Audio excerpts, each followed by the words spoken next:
இந்த நீரிழிவு நோய் அப்படிங்கிறத விட இது ஒரு இம்பேலன்ஸ். அதாவது நம்மளுடைய உடம்பில் இருக்கக்கூடிய இன்சுலின் வந்து இம்பேலன்ஸ் ஆகும்போது நம்ம டயபெட்டிஸ், அதாவது நீரிழிவு வியாதி அப்படின்னு சொல்கிறோம். இந்த வியாதிங்கிறத விட ஒரு டிசார்டர் அப்படின்னு வேணால் சொல்லலாம். உங்கள் வீட்டில் இருக்கிற அம்மா அப்பா 2 பேருக்கு டயபெட்டிஸ் இருக்குது, இல்லை யாராவது ஒருத்தங்களுக்கு டயபெட்டிஸ் இருக்குது அப்படின்னா தயவு செய்து குழந்தைகளான நாம், அவங்களுடைய பிள்ளைகளான நாம் என்ன பண்ணணும்னா முன்னாடியே இது வராமல் இருக்கிறதுக்கு எவ்வளோக்கு எவ்வளோ முயற்சி எடுக்கணுமோ எடுக்கணும். இது நம்பர் 1. நம்பர் 2, இந்த மாதிரி முயற்சி எடுத்தால் அது வராமல் இருக்குமானா போஸ்ட்போன் ஆகும். வராமையும் இருக்கலாம், அல்லது தள்ளியும் போகலாம். ஒரு 10 வருஷம் 15 வருஷம் அதை தள்ளியும் போடலாம். ப்ரெக்னன்சியில் உங்களுக்கு ஜெஸ்டேஷனல் டயபெட்டிஸ் வந்தது அப்படின்னா, அது இருந்தது, சுகரினுடைய அளவு அதிகமாகி அதுக்கான ட்ரீட்மெண்ட் நீங்கள் எடுத்துக்கிட்டீங்க ப்ரெக்னன்சியில் அப்படின்னா, தயவு செஞ்சு இந்த ப்ரெக்னன்சி முடிஞ்ச உடனேயே யோகா வகுப்பில் ஜாயின் பண்ணிடுங்க. இந்த யோக பயிற்சி அப்படிங்கிறது உங்களுடைய நீரிழிவு தன்மையை, அந்த டிசார்டரை தள்ளி போடும், கட்டுக்குள்ளரையும் கொண்டு வரும். இந்த நீரிழிவு டிசார்டர் இருக்கு இல்லையா, இதை சரி செய்வதற்கு 3 முதிரைகளை இன்றைக்கு நம்ம பார்க்க போகிறோம். என்னன்னு பார்த்தீங்கன்னா சூரிய முதிரை, பிருத்திவி முதிரை அண்ட் அப்பான் முதிரை. இந்த 3 முதிரைகளை பார்க்க போகிறோம். முதல்ல நம்ம சூரிய முதிரையை பார்க்கலாம். சூரிய முதிரை எப்படி பண்ணுறது? இப்போ இப்படி இருக்கு இல்லையா,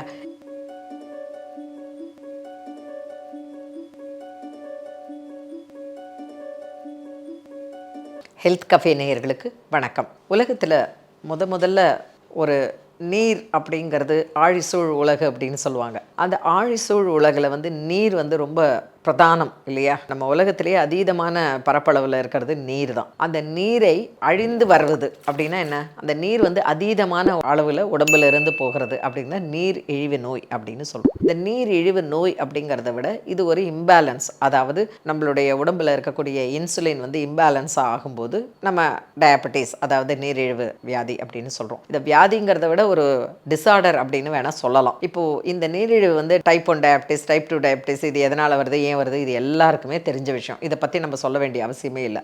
ஆனால் இந்த நோய் வந்தாலோ அல்லது வருவதற்கு முன்பாகவோ அல்லது வந்த பின்னாடி இது சீரியஸ் ஆகும்போதோ இதை வந்து எப்படி கட்டுப்படுத்துவது அல்லது இதை வந்து எப்படி சரி செய்வது, இந்த 2 விஷயம்தான். சரி செய்வது அப்படிங்கிறது இருக்கா அப்படின்னு பார்த்தா, சரி செய்வது அப்படிங்கிறது வந்து சில நோய்கள், அதாவது இப்போ ஹைப்பர் டென்ஷன், பிபியாக இருக்கட்டும் அல்லது நீரிழிவு நோயாக இருக்கட்டும், இது வந்த பிற்பாடு சுத்தமாக இதை வந்து சரி பண்ணுவது அப்படிங்கிறது வந்து பல நேரங்களில் இது வந்து முடியாது. இதை வந்து கட்டுக்குள்ளே வைக்கிறது அப்படிங்கிறது தான் சொல்ல முடியும். இதை வந்துடுச்சுன்னா வராமல் இருக்கிறதுக்கு என்ன பண்ணலாம், இல்லை வந்த பிற்பாடு இதை சரியாக கட்டுக்குள்ளரே வைக்கிறதுக்கு என்ன செய்யலாம், அதற்கான முயற்சியில் தான் நம்ம ஈடுபடணும். உங்கள் வீட்டில் இருக்கிற அம்மா அப்பா 2 பேருக்கு டயபெட்டிஸ் இருக்குது, இல்லை யாராவது ஒருத்தங்களுக்கு டயபெட்டிஸ் இருக்குது அப்படின்னா தயவு செய்து குழந்தைகளான நாம், அவங்களுடைய பிள்ளைகளான நாம் என்ன பண்ணணும்னா முன்னாடியே இது வராமல் இருக்கிறதுக்கு எவ்வளோக்கு எவ்வளோ முயற்சி எடுக்கணுமோ எடுக்கணும். இது நம்பர் 1. நம்பர் 2, இந்த மாதிரி முயற்சி எடுத்தால் அது வராமல் இருக்குமானா போஸ்ட்போன் ஆகும். வராமையும் இருக்கலாம், அல்லது தள்ளியும் போகலாம். ஒரு 10 வருஷம் 15 வருஷம் அதை தள்ளியும் போடலாம். 2. 3வது, கர்ப்பிணி பெண்களுக்கு ஜெஸ்டேஷன் டயபெட்டிஸ் வந்ததுன்னா அவங்களுக்கு ஃப்யூச்சரில் 40 வயசுக்கு அப்புறம் இந்த நீரிழிவு நோய் வருவதற்கான, இந்த டிசார்டர் வருவதற்கான வாய்ப்புகள் அதிகமாக இருக்குங்கிறதையும் புரிஞ்சுக்கணும். அப்போ அதுக்கு என்ன பண்ணணும், ப்ரெக்னன்சியில் உங்களுக்கு ஜெஸ்டேஷன் டயபெட்டிஸ் வந்தது அப்படின்னா, அது இருந்தது, சுகரினுடைய அளவு அதிகமாகி அதுக்கான ட்ரீட்மெண்ட் நீங்கள் எடுத்துக்கிட்டீங்க ப்ரெக்னன்சியில் அப்படின்னா தயவு செஞ்சு இந்த ப்ரெக்னன்சி முடிஞ்ச உடனேயே யோகா வகுப்பில் ஜாயின் பண்ணிடுங்க. இந்த யோக பயிற்சி அப்படிங்கிறது உங்களுடைய நீரிழிவு தன்மையை, அந்த டிசார்டரை தள்ளி போடும், கட்டுக்குள்ளரையும் கொண்டு வரும். வராமல் இருக்கிறதுக்கான வாய்ப்புகளும் அதிகமாக இருக்குது. இதை நீங்கள் முதல்ல புரிஞ்சுக்கணும். இப்போ வந்துடுச்சு, இல்லை வராமல் இருக்கணும். இதுக்கு 2த்துக்கும் நம்ம என்ன பண்ணுறதுன்னா 2 விஷயங்கள். யோக பயிற்சியில் ஆசனங்கள் இருக்குது. ஷலபாசனா, தனுராசனா, அதே மாதிரி பார்த்திங்கன்னா புஜங்காசனா. இது எல்லாமே உங்களுடைய பேன்க்ரியாஸை ரொம்ப அழகாக ரீஜெனரேட் பண்ணுவதற்கான ஆசனங்கள். இதை யோக வகுப்பில் நான் முதல்ல அதுதான் நான் சொல்லித்தருவேன். உங்களுடைய பெற்றோர்களுக்கு இருந்தாலோ அல்லது உங்களுக்கு வருவதற்கான வாய்ப்புகள் இருந்தாலோ முதல்ல இந்த ஆசனங்களை பயிற்சி செய்யணும். இந்த ஆசனங்களை டைரக்டாக பண்ணாமல் இதுக்கு முன்னாடி இருக்கக்கூடிய ப்ரிப்ரேஷனான சில வியாயாமாஸ், மூச்சு பயிற்சிகள், ஆசனங்கள் பண்ணிட்டு தான் இந்த ஆசனங்கள் பண்ணணும். இன்னைக்கு நம்ம அந்த ஆசனங்களை உங்களுக்கு சொல்லி கொடுத்து அதை பண்ணுறதுக்கு இன்னொரு செஷனில் நம்ம பார்க்க போகிறோம். இன்றைக்கி முத்ராவை தான் பார்க்க போகிறோம். இந்த டயபெட்டிஸ் வந்தாலோ இல்லை வராமல் இருக்கிறதுக்கோ 3 முதிரைகள், ரொம்ப அழகான முதிரைகள் இருக்குது. அதாவது சூரிய முதிரை இருக்குது, பிருத்திவி முதிரை இருக்குது, அப்பான் முதிரை அப்படிங்கிற முதிரை இருக்குது. இந்த 3 முதிரைகளும் உங்களுடைய டயபெட்டிஸை கண்ட்ரோலில் வைக்கும். அது மட்டும் இல்லாமல் வராமல் தடுப்பதற்கான போஸ்ட்போன் பண்ணுறதுக்கான வாய்ப்புகளும் இதில் அதிகமாக இருக்குது. இப்போ முத்திரைகள் அப்படின்னா என்ன அப்படின்னு பார்த்தீங்கன்னா, முத்திரைங்கிறது ஜெஸ்டர். நம்ம உடம்பில் இருக்கக்கூடிய அத்தனை உறுப்புகளும் எண்ட் ஆகிறது. முடிவு எங்கன்னா இந்த நம்மளுடைய 2 கை விரல்கள் இருக்குது பார்த்தீங்களா, இந்த உள்ளங்கைகளையும் விரல்களையும் கால்களையும் தான். இப்போ காலில் சில ப்ரெஷர்ஸ் இருக்குது, பாதவர்மம்னு சொல்லுவோம். காலில் சில இடங்களில் நம்மளுடைய உடம்புகளினுடைய முக்கியமான உறுப்புகளினுடைய முடிவு அந்த எண்டு அங்கே இருக்குது. அந்த இடத்துக்கு ப்ரெஷர் கொடுக்கும் பொழுது மூளைக்கு கரெக்டாக அந்த ப்ரெஷர் போய் எந்த உறுப்புகளுக்கு அதிகமான அளவில் ப்ரெஷர் கொடுக்குறோமோ அந்த இடம் வந்து நமக்கு என்ன ஆகுதுன்னு பார்த்தீங்கன்னா அது ரீஜெனரேட் ஆகுது. அந்த உறுப்புகளுக்கு அதிக அளவில் ரத்த ஓட்டம் செலுத்தப்பட்டு அது புதுப்பிக்கப்படும் பொழுது அங்கே இருக்கக்கூடிய பிளாக் எல்லாம் ரிலீஸ் ஆகி அந்த இடம் சரியாகிறதுக்கான வாய்ப்புகள் அதிகமாக இருக்குது. இப்போ நிறைய சயின்டிஃபிக்கான நேம்ஸை சொல்லி அதை நம்ம குழப்ப வேண்டிய அவசியம் இல்லை.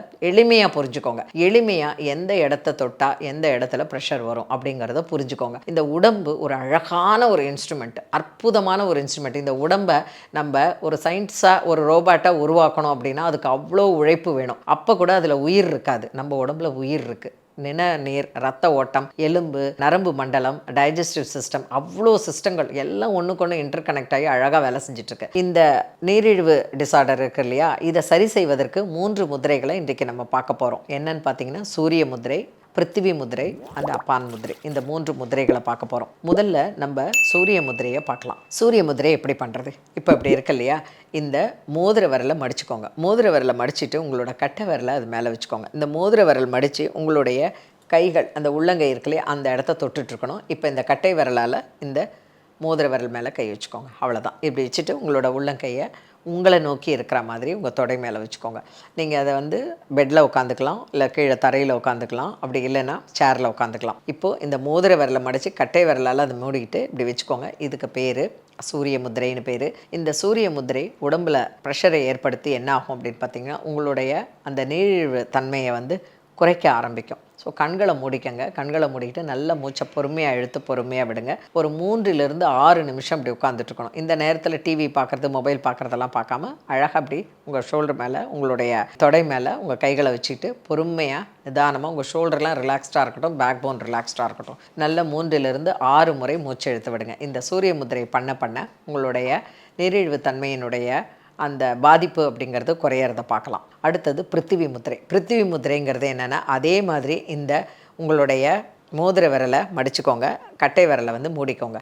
இதுக்கு பேர் வந்து பிருத்திவி முதிரைன்னு பேர். அதே மாதிரி உள்ளங்கைகள் உங்களை நோக்கி இருக்கணும். கண்களை மூடிக்கிட்டு நல்லா பொறுமையாக மூச்சை இழுத்து பொறுமையாக விடுங்க.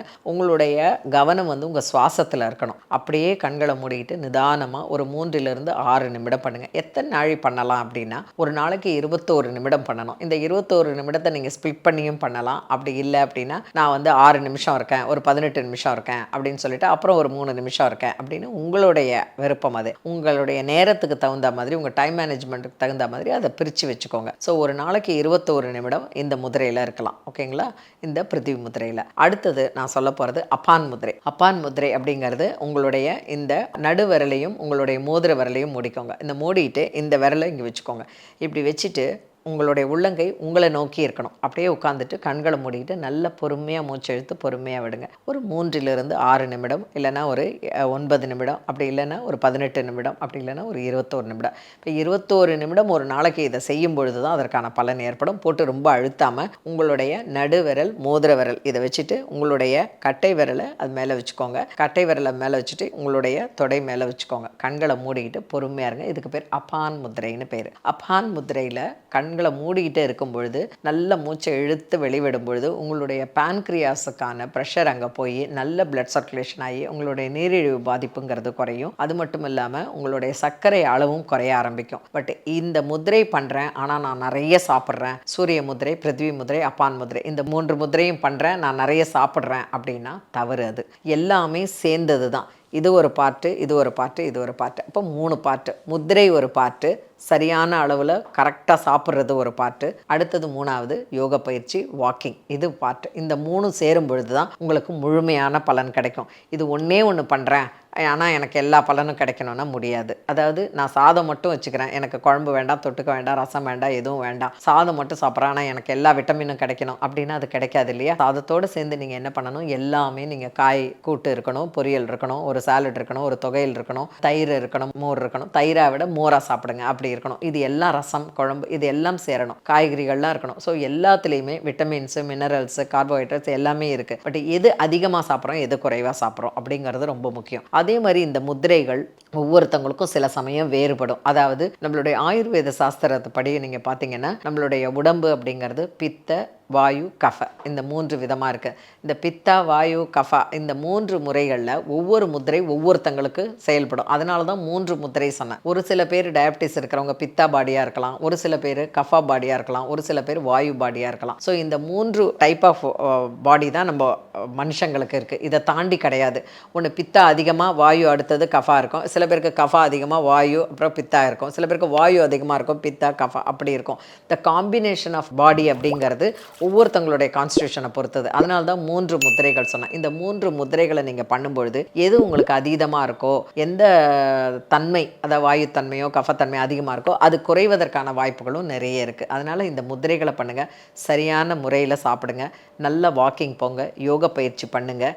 இது பண்ணாலே போதும். எதெல்லாம் டயபெட்டிஸ் இருந்தால் சாப்பிடக்கூடாதோ அதெல்லாம் தயவு செய்து சாப்பிடாதீங்க. அப்படியே சாப்பிட்ணுன்னு ஆசைப்பட்டால் ஒரு துண்டு, அந்த ஒரு துண்டுலேயும் அதே டேஸ்ட்டு தான், அதையே 10 துண்டு சாப்பிட்டாலும் அதே டேஸ்ட்டு தான். ஆனால் ஒரு துண்டில் நம்ம சந்தோஷப்படுறது 10 துண்டில் நாம் அனுபவிப்போம், கஷ்டப்படுவோம். அதனால் பார்த்து சாப்பிடுங்க, சரியாக தூங்குங்க, நல்ல தண்ணி குடிங்க, நிறைய சாலடு சாப்பிட்டுக்கங்க, அரை வயிறு சாப்பிடுங்க, நல்ல வாக்கிங் பண்ணுங்கள், சூரிய நமஸ்கார் மாதிரி நிறைய ஆசனங்களை பண்ணுங்கள். நிச்சயமாக இந்த முத்திரைகளை பண்ணுங்கள், உங்களுக்கான பலன் நிச்சயமாக கிடைக்கும். மீண்டும் சந்திப்போம். வணக்கம். இந்த வீடியோ உங்களுக்கு பிடிச்சிருந்தா லைக் பண்ணுங்க, ஷேர் பண்ணுங்க, கமெண்ட் பண்ணுங்க. மறக்காம ஹெல்த் கஃபே தமிழ் சேனலை சப்ஸ்கிரைப் பண்ணிட்டு பெல் பட்டனை கிளிக் பண்ணிடுங்க.